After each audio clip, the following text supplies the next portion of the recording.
Today, we're going to compare the postures of some old movie stars with the modern conception of good posture.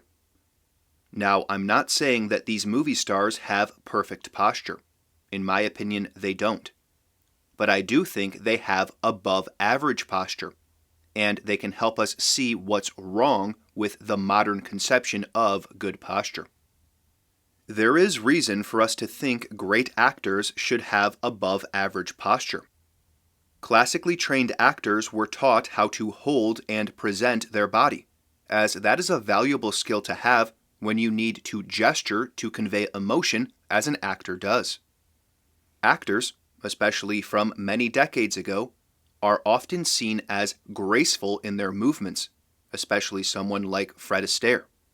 They also have to be able to speak in a strong and compelling way. Many older movie stars were stage actors as well, and there is a deep connection between your posture and your voice. So let's examine a few images and see if anything stands out to you. What I notice is that there's always this sloping forward at the top end of the ribcage. The head is decidedly forward. The modern advice around posture would say that this is a sign of postural dysfunction, that this is forward head posture.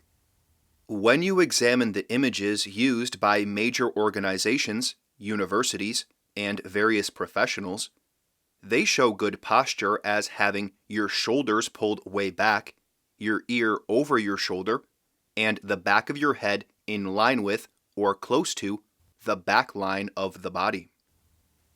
But that is not what we see in these old movie stars.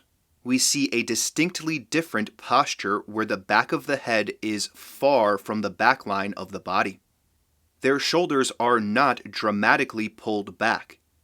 Yet it's quite obvious that this is not forward head posture as we commonly think of it. You would not say that these actors look like they have nerd neck, as it's sometimes called. Obviously, the difference is not just in the head and neck. It's in the rib cage and torso generally. The rib cages of the old movie stars are much more upright. The sternum is nearly vertical, which is quite different from what we see in the modern exercise posture. What I would say is happening in the modern exercise man posture is that there's a real leaning back of the rib cage. The top end is pulled way back. So even though the lower end of the rib cage is lifted at the front, the top end is pulled back and down. Essentially, the rib cage drops down through the shoulder girdle, which is why there's a very different appearance to the upper back and neck. F.M. Alexander put it like this. He says there's a sinking above and below the clavicles with abnormal protrusion of the shoulder blades. The clavicles are the collarbones that, along with the shoulder blades, form the shoulder girdle.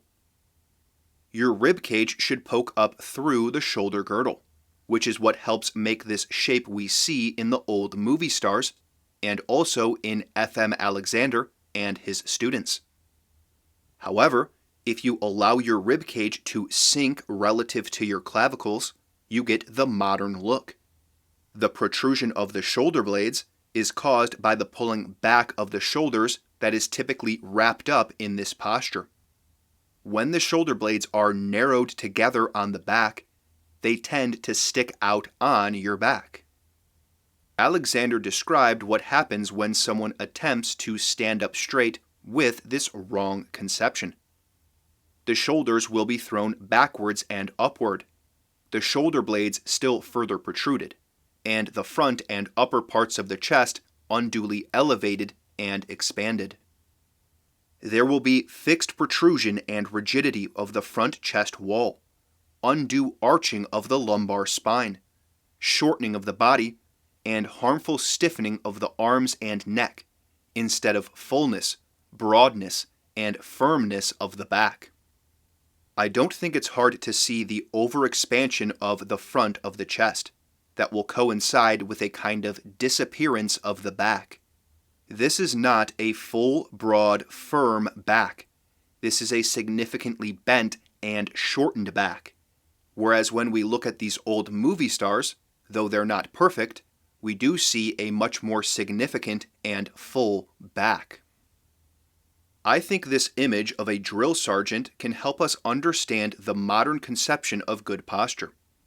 Often, people who believe in the modern conception say to pull your shoulders back and down into your back pockets, and this man is doing that and then some.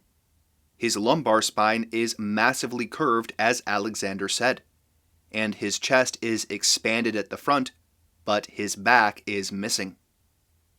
The modern conception basically says to make this drill sergeant gesture, just not quite as severely. I would say this is a kind of flexing of the torso. That is, there's a real lifting and pushing forward of the middle, but the top and bottom end are pulled toward each other, shortening. The posture I support is in a way the opposite extreme. The back is expanded and full, while the midsection is very far back, rather than pushed forward. You might say, well, then might not this modern conception be the middle road between extremes? It's not going all the way into the drill sergeant posture, but nor is it going so far in the opposite direction. But if we come back to the movie star posture, we see that it's not far off from what I support. There's just a small retraction of the upper torso, or tilting forward and down of the pelvis, that we can sometimes detect. By comparison, the modern conception cannot be seen as the middle ground. It's one stop short of something ridiculous. I frequently examine people of various walks of life while giving lessons, and I really only see this modern exercise man posture two places. One, I see it in people who are posing, who know they're about to have their posture judged, and so they try to put on what they think of as good posture. They pull themselves up at the front, and in doing so, lose their back completely. Many of these people do not look like this when they're not posing. But there are exercise-type people who really do have this posture. This image shows one such person, but to my eye, it seems obvious that he's retracting his head quite severely. It looks basically like the over-the-top drill sergeant's posture. Now, I hope this is just a pose. I assumed he was showing a chin tuck at first, but no, he tells us this is the proper modern man's posture. However, this posture is no good for using your voice or breathing. Your lungs are practically forward of your throat. The old movie star posture has a clear line from the back of the lungs to the throat. The pharynx, which is the passage behind the mouth and nose, is forward of the throat and larynx, not behind it. Having the pharynx pulled so far back essentially kinks the airway and interferes with breathing and vocal production. I came across a video showing how you can measure for forward head posture, and this medical professional shows us how to make this precise measurement. But look at his posture as he does it. Look at how he's leaning his ribcage back at the top in an exaggerated way, which is something he does in standing too. You'd think all the knowledge this man surely has would help him to move a little differently.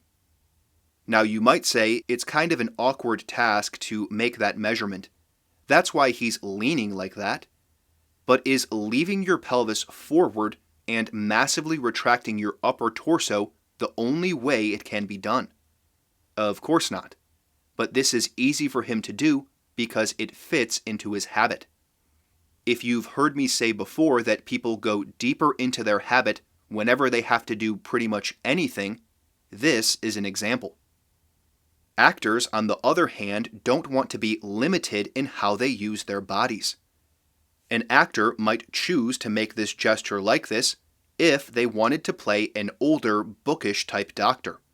But if the actor was supposed to play a young, athletic doctor, they might take a step back with one leg to make this gesture, so as to not look so bent and uncoordinated.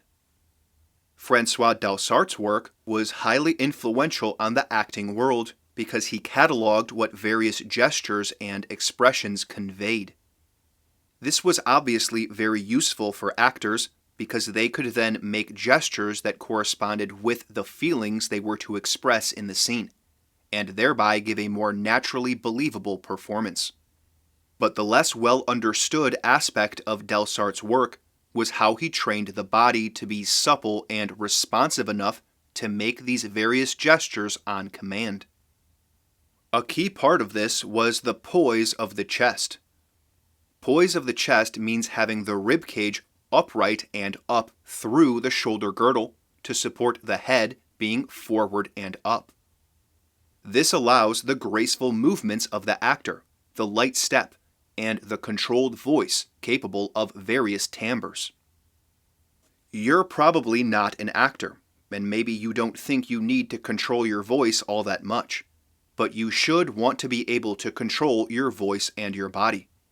Because if you're not in control, your subconscious habits are in control, and those often lead to pain, breathing problems, and various health issues. Poise of the chest is not just for acting or singing. It's for using your body in a way that promotes health rather than a way that leads to pain and problems. I'll make a note here about the women actors of this time. Often they're in high heels, which aren't inherently bad, but they do produce a very strong impetus to thrust the front of your pelvis forward and down and to arch your back. And in scenes where women are seen from the side, they're often posing with an arched back, as that's seen as a sort of sultry pose. However, when you look at actresses in scenes where they're not in a dinner gown and high heels, you see that they too share the basic head forward and up posture. This is because the poise of the chest, where the top of the rib cage comes up through the shoulder girdle, is also frequently evident. So if you're a woman and you want to be able to pose in these challenging postures, you need to have poise of the chest all the more, because it's easy to get stuck into the habit of pushing your midsection forward, and that's not something you want to be stuck doing all the time. So in the end, what do you think is preferable? Do you want the flexing, retracted, exercise man's posture? Do you want to go halfway in that direction? Or do you want to go the route of having a poised chest like an old movie star?